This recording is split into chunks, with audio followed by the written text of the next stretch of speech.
All right, good morning.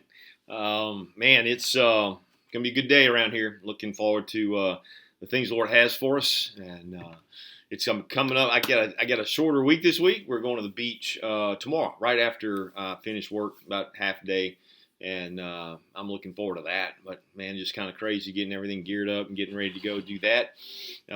But for some of you, it's spring break week, and either if you've got kids or grandkids, you're busy just trying to occupy their time. If you're here in the local area, I know everybody has different spring breaks, but for most of us in the area where I live, spring breaks what's happening, and so we're going to take some kiddos and get out of here and go to the beach and just enjoy life. So, got to do that every once in a while, right? Just got to get out and take a break, and so that's what we're doing.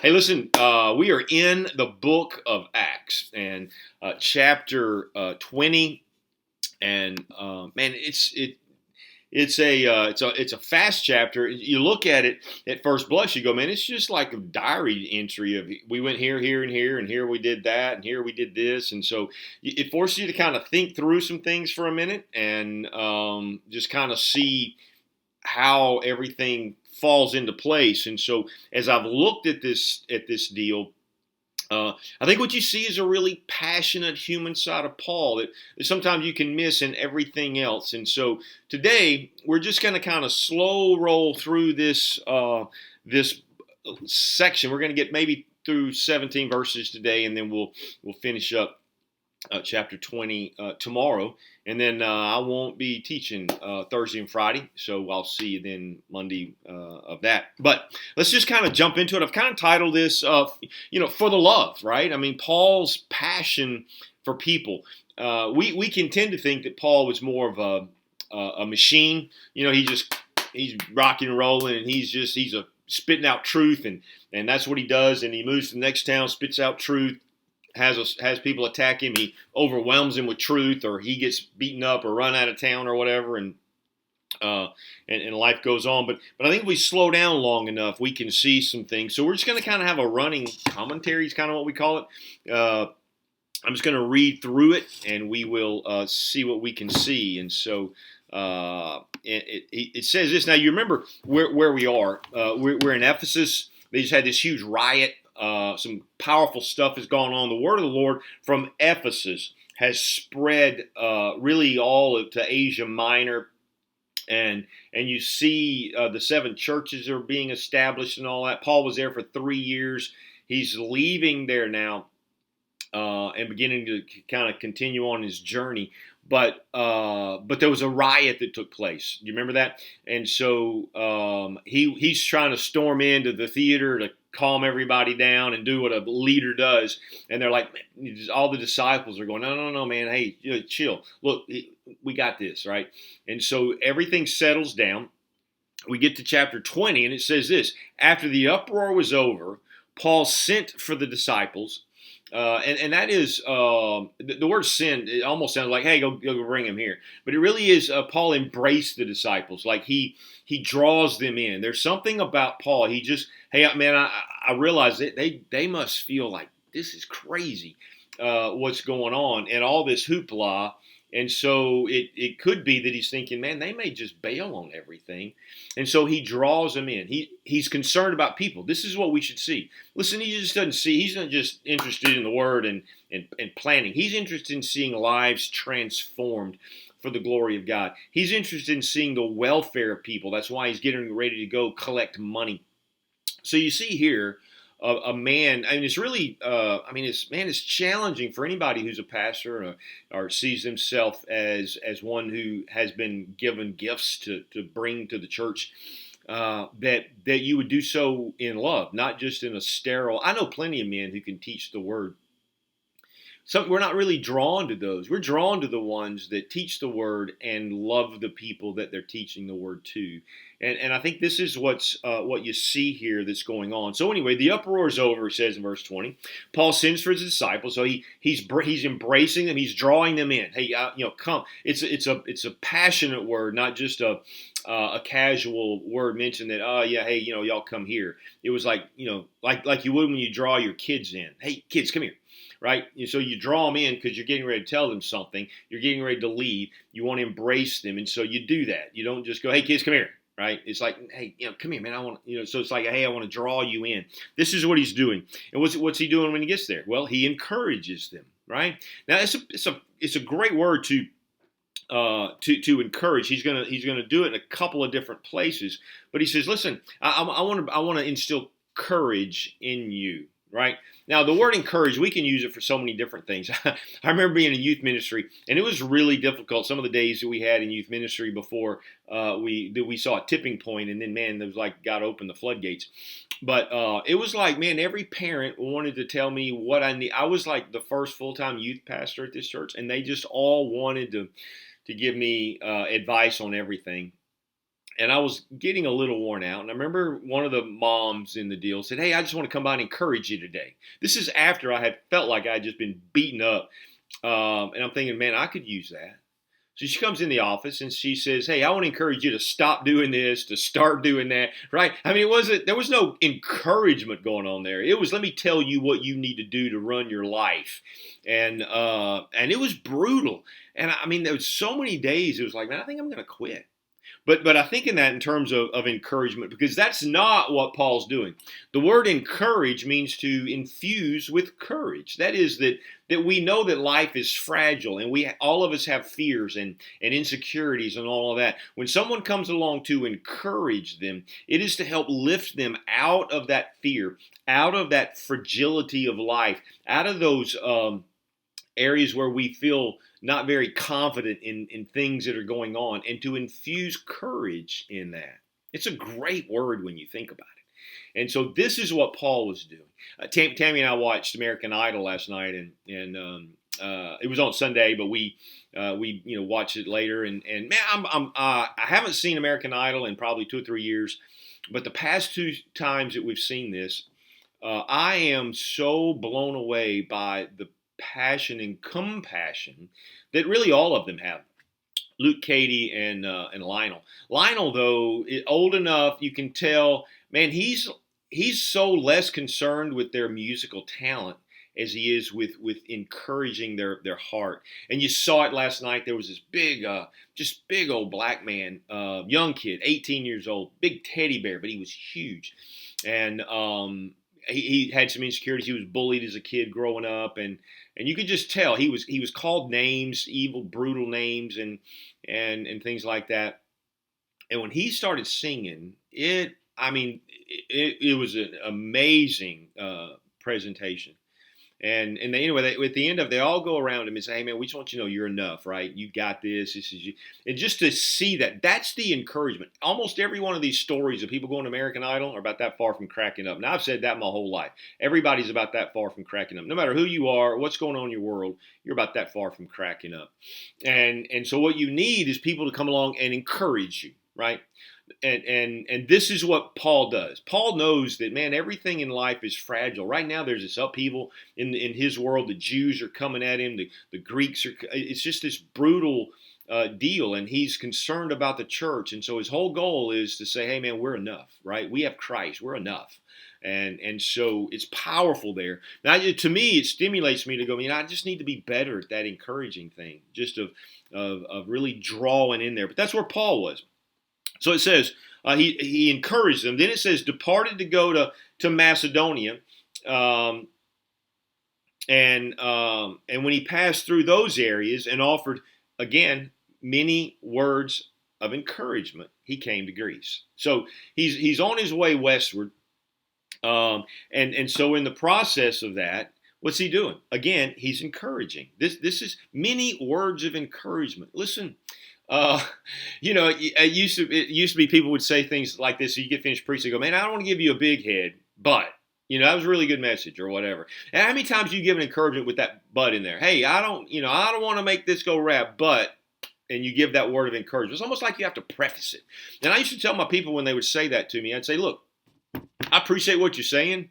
You never have to worry about me getting a big head. I will beat myself up worse than anybody else ever will, right? So even those of us who seem to be confident in everything else, there's insecurities that abound in everybody. We're all that far. And so when you see this, and you realize Paul with many words was encouraging. I think if there's a lesson that we learn here is that we should be better at that encouraging thing, at finding people, even the ones who we think they have it all together. The reason why they look like they do many times is because they're pretending. But there's a lot of people that just need some good encouragement. Paul always came at it from the Word of God, which is a crucial way to come. But encouragement is essential. And I just wanted us to see that in those first two verses. So then it says this, then he came to Greece. So Paul's, Macedonia was the northern area, right, of Greece, and then there's southern. So Macedonia is the upper area. So now he's heading down into Greece, which means Corinth. And he's going to stay there for 3 months. So now he's heading to Corinth. And so what's it doing? Well, the Jews plotted against him when he was about to set sail for Syria, and so he decided to go back through Macedonia. So if you could picture on a map, I'm trying to do this so you can see it. You've got Corinth over here, Macedonia up here, and then Asia over here. So Paul was going to set sail from Corinth. From Corinth and set sail across the Aegean Sea to Syria, and instead decided to travel back up through Macedonia. So that's where he is, and so he's been in Corinth, and what's he doing there? Well, he's been taking up some money because he's concerned again about the Jerusalem church, which he's planning on going to, and he wants to give them money because he's aware of them just being poor because of everything that's going on there and loss of job and everything else. So again, he's giving words of encouragement, right? So with his mouth, he's trying to stimulate the church, and then he's also going to bring gifts as well. And so he's collecting money. This was what he was doing. And that if you read 1 Corinthians chapter 9, you'll realize he's at that point where he's left there, or he's already written that letter. Now he's coming there to collect it. Now he's going back. And so he's stimulating them to be generous. And so these are the things that you see Paul doing. He's got one passion, one concern for a holy God and God's holy people. And I'm loving just what's going on here. So then he said he stayed 3 months. The Jews plotted against him when he set sail for Syria, so he decided to go back through Macedonia. He was accompanied by, and then now we listen to we got 7 people here. Sopater, son of Hyrus from Berea, it's one of the churches up in Macedonia. Aristarchus and Secundus from Thessalonica, again, kind of sister cities. Gaius from Derbe, which is in that same area. Timothy, Tychus, and Trophimus from the province of Asia. So they're a little further over. So he's in Greece, heading up through Macedonia, back into Asia. And so he's got a traveling companion. 7 men that he's got. And here's what else you see with Paul all the time. He's always got the next generation with him. He's always, and this is what I love about Paul. Paul always had people that were alongside him he could encourage, and they could encourage him. But he always had someone behind him that he could be bringing along. That too is a matter of encouragement. Not only is he wanting to encourage them with their words, not only is he wanting to do it with money and giving and all of those things, but he's also wanting to raise up a next generation who can do the same thing. It's powerful when you start thinking about all that Paul's done as you just read through a simple text. So this is what's going on. So Luke and them decide they're going to sail to Troas, and then Paul's going to meet them there. So Paul's going to journey this way, and they're going to sail across. And it says, but we sailed from Philippi after the festival of unleavened bread. In 5 days, we reached them at Troas, where we spent 7 days. So you got these 7 guys he's traveled with all the way through the land. I think it's like 70 miles or something like that he's been traveling to get to Troas. Now, Troas is that place in his second missionary journey where he couldn't go north and he couldn't go west. He couldn't seem to get anywhere, but there was that sliver of place that the Holy Spirit would let him go, and it was Troas. And it was there that he had the Macedonian call. So he's back there now. in Troas. And so you see the encouragement of Paul. Now we get to verse 7. And we're gonna wander through these. This is one of those crazy stories in the scriptures that you go, why was that there? But anyway, listen to what it says. On the first day of the week, we assembled to break bread. Now they're in Troas. Paul spoke to them, and since he was about to depart the next day, he kept on talking until midnight. Right? So Paul is they've assembled. They're breaking bread. So it's the sun is just set. They begin to eat, and then Paul knows, hey, I'm leaving in the morning. So Paul's like, man, I've got a lot of stuff I need to download on them and help them understand because I may not see them anymore. So Paul also has in mind in encouraging people is always in kind of giving a list of here's some practical things you should do. After Paul teaches solid truth, you look at his letters, solid theology, and then practical application. So here's what you need to know, here's how it looks, and how you work it out in your life. And so Paul's doing one of those things. And so he keeps on talking until midnight. Right? So, I mean, that's like 6 hours the man's been just teaching. There were many lamps in the room upstairs where we were assembled. Now, I think there's several reasons why it says many lamps. I think one, because if they're using oil, and you're right there in them, man, that tends to do something to your senses and kind of lulls you into this cozy deal. But so does a fire, right? There's something about a fire that's drawing to you. But anyway, he says, in the room there are many lamps and they were assembled. And a young man, Eutychus, was sitting on the windowsill saying, so here's this guy, young man, some kid, right? He's sitting on the windowsill and he's paying attention, trying to. And but man, the flame and the smoke, the aroma of the oil, whatever it's doing, man, the guy's starting to nod off. Now, some could say maybe Paul was a little boring or had gone on too long, but Paul obviously wasn't aware of that. And so it says when he was over, so Paul keeps on talking as this guy drifts into a deep sleep. Now he's sitting in the windowsill. So here's this young man, Eutychus, sitting in a windowsill, sank into a deep sleep as Paul kept on talking. When he was overcome by sleep, he fell down from the third story. And this guy falls out the window. Bam! 3 stories. And they pick him up and he's dead. Paul went down, bent over him, embraced him, and said, don't be alarmed because he's alive. Now, what you miss in that whole deal is the miraculous power of the Spirit of Christ who gives life to a dead man. He was dead. Paul comes down, lays over him, kind of prays for him. Hey, man, look, he's alive, right? And so the kid's alive. Now, you think that would be kind of the end of the party, but no. After going upstairs and then breaking bread and eating, so now they eat another meal, which they would do. It was kind of the middle of the night. So they had 2 sleeps, right? So that was one, like David would call it the second watch. I love the third watch, all of those things. So they would see it like that. So they would sleep for like 4 hours normally. Of course, they didn't here. They'd wake up, they'd eat, they'd do, other things, and then they'd go back to sleep and sleep for another half. And so here they go back up and they're going to eat. And then Paul talks a long time until dawn. So they miss the whole night of sleep, and he just keeps them up because he just can't not teach them the things that they need to hear. Then he left. They brought the boy home alive and greatly comforted, right? So it's like, what a crazy story that we just listened to. But that's Paul. I mean, he's encouraging. I mean, even the disruptions, you think, Paul, maybe we ought to breathe a little bit. The guy just died, came back to life. Can we chill? But no, not Paul. He is so passionate about people. He wants to make sure that they have everything they need to be sustained in righteousness and holiness long after he's gone. I love that about Paul. And I think that's what we learn as we journey through that story today. So hope that blessed you and encouraged your heart.